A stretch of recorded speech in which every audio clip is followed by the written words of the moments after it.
Donc bonjour à tous, ici c'est Jean-Jean alias Jean-Jean la bricole et sur cette chaîne je vous parle de crypto-monnaie. Donc je vous parle la plupart du temps de minage de crypto-monnaie, mais je vous raconte aussi un petit peu dans les projets dans lesquels je me suis lancé, comment ça se passe, si j'ai fait le bon choix ou pas. Et aujourd'hui donc je voulais vous faire un petit point d'étape sur Stephen. Donc Stephen, pour ceux qui n'ont pas suivi, c'est un jeu de Move to Earn, c'est ce qui a lancé d'ailleurs cette catégorie de jeu, hein. Donc vous bougez, vous marchez, vous courez et vous gagnez des tokens qui peuvent être échangés contre d'autres cryptos. Donc clairement, je vous le rappelle encore une fois, pour moi c'est un jeu, donc c'est pas un investissement traditionnel comme acheter un rig de minage ou faire un placement dans l'immobilier. Donc ce jeu-là, en fait, il est encore en évolution. Il y a des évolutions un petit peu partout. Parce qu'en fait, en plus, il y a des tokens qui sont derrière et forcément, les producteurs du jeu ont tout intérêt à ce que ce jeu reste populaire et que ces tokens aient de la valeur pour attirer les gens. Parce qu'il ne faut pas se le cacher, il y a beaucoup de gens qui sont là aussi pour faire de l'argent. Donc, on va faire le point d'étape, où est-ce que j'en suis après ces quelques mois d'utilisation. Mais avant ça, je voulais vous parler d'un autre jeu. Donc c'est une sponsor, je suis sponsorisé pour vous en parler, mais c'est un projet qui clairement a l'air très sympa. C'est développé par les Français et ce projet il s'appelle Oyaboon. Donc je vais vous lancer le trailer. Donc ils sont présents sur Twitter, sur Discord aussi, ils ont un Discord, je vous montrerai. Mais Oyaboon, déjà pour commencer, ça veut dire chef de clan en japonais. J'ai été rechercher. Et donc c'est un jeu qui allie deux types de choses. Donc c'est un move to earn. Donc il faut bouger pour pouvoir améliorer en fait votre guerrier. Et derrière, en fait, il y a un fight and earn. Parce qu'en fait, c'est un jeu en fait qui se passe dans l'univers des Yakuza, dans Neo Tokyo. Donc j'aime beaucoup ça aussi, hein. Une petite allusion discrète à Akira, hein. D'ailleurs, il y a même un des guerriers qui s'appelle Akira. Et en fait, donc, je vais vous montrer déjà la vidéo.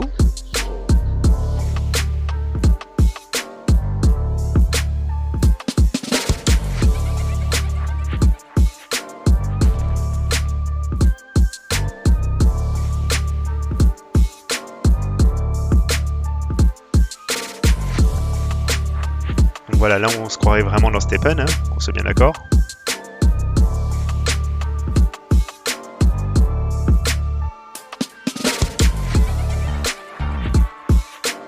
Et là par contre, on n'est plus dans Stephen.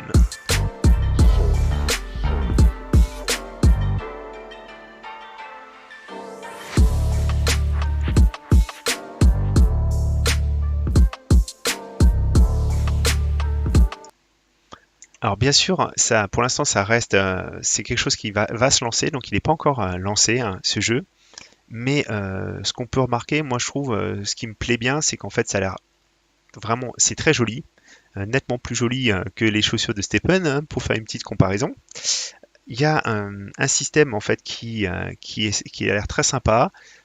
Il y a déjà une communauté qui est bien présente. J'ai trouvé même des artworks sur le Discord Oyaboon, des artworks qui ont été réalisés par les gens qui s'y intéressent. Donc vraiment, on est dans un système très sympa. Donc ils ont fait un white paper. Donc voilà, Move to Earn, Fight to Earn. Donc ils ont créé leur propre token qui s'appelle l'Oyab et le Bun. Et comme dans Stephen, en fait, il y en a un qui est illimité, c'est l'Oyab. Et on a le Bun qui est un token de gouvernance. Et donc celui-ci est limité. Donc encore une fois, on est vraiment dans une phase où le jeu n'est pas encore lancé. Mais moi en tout cas, je trouve qu'il est vraiment... donc, je vous montre aussi le site web, mais il a l'air vraiment sympa. Tout est vraiment bien fait. On a une roadmap. Et vous voyez le design en fait. Je veux dire, pour moi, c'est vraiment quelque chose qui est sympa. À voir après si ça a du succès. Il y a des guilds en fait qui sont partenaires aussi du jeu. Ce qui est bon signe, hein. C'est un jeu en tout cas qui est pas mal attendu par la communauté qui est derrière. Le trailer été vu plus de 20 000 fois, donc preuve aussi qu'il y a des gens vraiment qui s'y intéressent. Et moi, je serais ravi aussi d'essayer Oyaboon dès qu'il serait disponible. Voilà, voilà. Donc maintenant que je vous ai parlé de tout ça, je vous mettrai les liens dans la vidéo, bien sûr. ce que je voulais vous... Alors, la vidéo, elle devait vous parler un petit peu de Stephen. Alors, je voulais vous rappeler aussi, hein, c'est Yahoo qui me l'a suggéré ça, hein. Attention, cette habitude augmente les risques d'AVC. Voilà. Donc, le manque d'activité physique, la sédentarité, fait des victimes et ça provoque des AVC. Donc, bougez-vous, bougez-vous, que ce soit avec Stephen, avec ce que vous voulez, mais restez pas chez vous toujours devant votre ordinateur.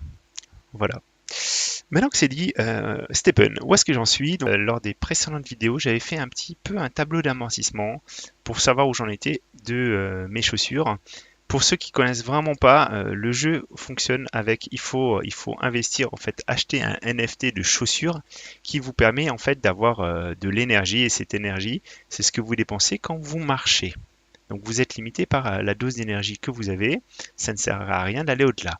Donc moi j'étais parti avec une seule chaussure, ensuite j'ai augmenté rapidement à 3 chaussures. Par contre en fait je n'ai jamais été jusqu'au palier suivant de 9 chaussures, parce qu'en fait à l'époque j'avais quand même dépensé 51 Solana et je ne me voyais pas encore en rajouter pour aller jusqu'à 9. Il faut savoir aussi que plus on a de chaussures, plus on doit marcher ou courir longtemps. Donc moi je suis à 20 minutes par jour et si j'étais à 9, je serais à 45 minutes. Donc vraiment je vous assure, faire 45 minutes tous les jours, ça commence à devenir vraiment un vrai effort. C'est aussi le but du jeu. Et ça marche plutôt bien parce que je vais vous montrer, mais j'en suis déjà à 118 km depuis que j'ai installé l'application. Donc oui, le Move to Earn, en tout cas, c'est très bénéfique parce que c'est des kilomètres que j'aurais pas fait en temps normal. Voilà. Donc j'ai dépensé 51 Solana dans le jeu, c'est ce qu'on voit ici. Et à ce jour, en fait, j'ai retiré totalement de Stephen 23,89 Solana. Ce qui fait qu'en fait j'ai ROI, hein, donc je suis rentré, j'ai récupéré 46,84% de mon investissement. Mais ça c'est sans compter la valeur des chaussures. Et comme on va le voir, la valeur des chaussures a beaucoup varié. C'est là qu'il y a vraiment eu beaucoup de variations. Et lors de ma dernière évaluation, le 18 juin, j'ai évalué l'ensemble de mes chaussures à 28 Solana. Ce qui veut dire qu'en fait, si je repartais maintenant, si je décidais de tout vendre et que je mettais tout sur le marketplace, logiquement, je pourrais sortir avec 23,89 plus 28 Solana environ, hein. Après, il y a des petits frais pour la mise en vente, etc. Donc, ça sera un petit peu moins. Mais ça fait une ROI de 100%. Donc, malgré la baisse très nette qu'il y a eu sur le prix des chaussures, j'arrive encore à rentrer dans mon ROI. Donc je pourrais avoir amorti totalement le jeu. Mais encore une fois, c'est pas ce que je souhaite pour l'instant, parce que je prends beaucoup de plaisir à utiliser Stephen. Donc Stephen a vu en fait récemment le prix de ces tokens, alors c'est un peu comme le prix de toutes les cryptos, baisser très fortement. Il y a beaucoup de gens qui sont sortis du jeu aussi, parce que tout simplement tout se casse la figure, je pense, et il y a aussi un petit peu moins de hype. Et plus le prix baisse, le prix des cryptos des deux cryptos qui sont associés, hein, je vous rappelle, elles sont ici, hein. C'est le GST que tout le monde gagne et qui est en supply illimité, hein. Donc tous les jours il y a des GST qui sont créés pour chaque personne qui court et après on peut bien sûr les commercialiser, hein. Et le GMT qui est le token de gouvernance mais qui pour l'instant en fait ne peut pas être acquis en courant. Donc ça le sera bientôt pour les personnes qui ont des chaussures de level 30. Voilà, et là il est limité à 6 milliards. Et ce que je vous dis, c'est qu'en fait, les deux valeurs se sont méchamment cassées la figure, que ce soit le GST et le GMT, ce qui fait aussi que les gens se sont un peu moins intéressés à Stephen. Alors, pour essayer de garder un prix relativement haut, en tout cas pour soutenir le prix, les créateurs ne manquent pas d'idées. Donc déjà, ils ont revu le tarif de mint. Le tarif de mint, c'est quand on veut obtenir une troisième chaussure à partir de deux chaussures. Donc je vous ai fait la simulation. Pour mes chaussures là, ça faisait 450 GST plus 50 GMT. Et en plus, il faut des parchemins, ce qu'il n'y avait pas avant, en fait, x2. Alors qu'avant, en fait, il fallait simplement dépenser, par exemple, 200 GST, suivant le niveau de ses chaussures. Maintenant, c'est au minimum 360 GST plus 40 GMT, plus 2 parchemins. Voilà. Donc, ce que je vais vous montrer aussi ici, hein, c'est qu'ils ont, pour essayer de conserver en fait un prix et pour pouvoir soutenir le prix, ils ont fait apparaître l'idée d'avoir des parchemins pour minter. Et ces parchemins, en fait, on ne les obtient pas. On peut bien sûr les obtenir dans les boîtes, Donc ça s'appelle les Mystery Box. Donc si vous marchez régulièrement et que vous avez beaucoup d'énergie, vous devriez pouvoir en trouver. Mais si jamais vous n'en avez pas et que vous voulez minter une chaussure, à ce moment-là, vous pouvez en acheter sur le marketplace et c'est un coût en GMT. Donc ça, c'est la première chose. Pour soutenir le GMT, ils ont créé des Mystery Box pour tous. Alors moi, je trouve que c'est un peu une grosse arnaque, surtout pour les gens qui ont peu d'énergie, parce qu'en fait, on se retrouve avec des boîtes qui sont endommagées. Et ces boîtes-là, donc, pour les ouvrir, on est obligé d'attendre un petit peu, et ensuite, on est obligé de payer un prix. Et par exemple, moi, les Mystery Box de level 1, c'est 5 GST pour les ouvrir. Les Mystery Box endommagés de level 2, c'est 7 GST pour les ouvrir. Et en fait, moi, j'ai toujours récupéré quelque chose, mais j'ai récupéré des GST. Et jusqu'à présent, j'ai toujours récupéré moins de GST que ce que j'avais dépensé pour ouvrir les boîtes. Donc même si j'avais attendu le temps réglementaire, je dois dépenser des GST et au final, je me retrouve à pas les récupérer entièrement. Donc c'est un petit peu dommage. Je ne sais pas si je vais continuer à les ouvrir du coup, ces boîtes endommagées. Donc la team a fait donc ces mises à jour. Il y a une troisième mise à jour qui va arriver aussi très prochainement, c'est la possibilité de burn ses chaussures. Donc en fait, c'est se débarrasser de ses chaussures en les brûlant, mais en contrepartie, ça va améliorer la chaussure, une de ces chaussures qu'on a. Alors ça, j'ai pas vu encore ce que ça donne, c'est pas encore sorti, ça devrait sortir demain, mais encore une fois, tout ça c'est des tentatives par l'équipe qui est derrière de faire garder de la valeur au jeu. Moi je trouve que c'est très bien. Ils font, ils font des choses, en tout cas, ils ne laissent pas tourner le temps sans réagir. Ils essaient de réagir doucement pour pas complètement casser tous les mécanismes du jeu.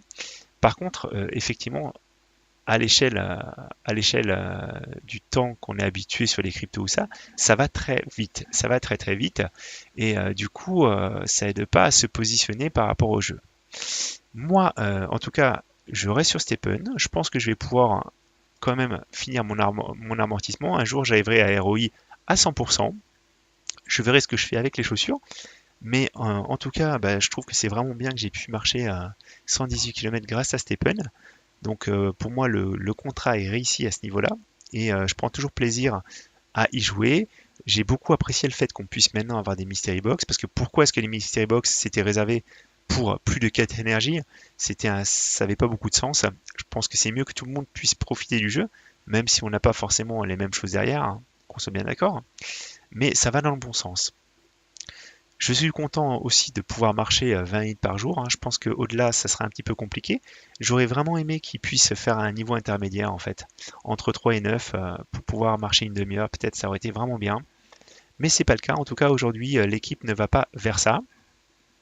Le prix des tokens donc, a beaucoup baissé. Malheureusement, ça fait un petit peu, ça rend le jeu un peu moins euphorisant pour certains, mais c'est aussi une très bonne chose parce que ça permet à beaucoup de gens de rentrer dans l'application et découvrir aussi ce jeu. Donc encore une fois, c'est pas voilà, c'est le premier jeu de Move to Earn, mais il y en a beaucoup qui vont suivre. Est-ce qu'ils auront autant de succès? Est-ce que ce sera aussi sympa? Je sais pas. Je sais pas de quoi est fait demain, en tout cas. Euh, Moi, franchement, je suis pas prêt d'arrêter. Il faudrait vraiment qu'il y ait quelque chose qui me fasse perdre confiance, que ce soit dans l'équipe ou dans le jeu, pour que j'arrête. Et encore une fois, ça reste un jeu. Voilà, j'espère que ça vous a intéressé cette vidéo et que vous avez bien compris un petit peu où j'en suis dans Stephen. Et je vous dis à très bientôt.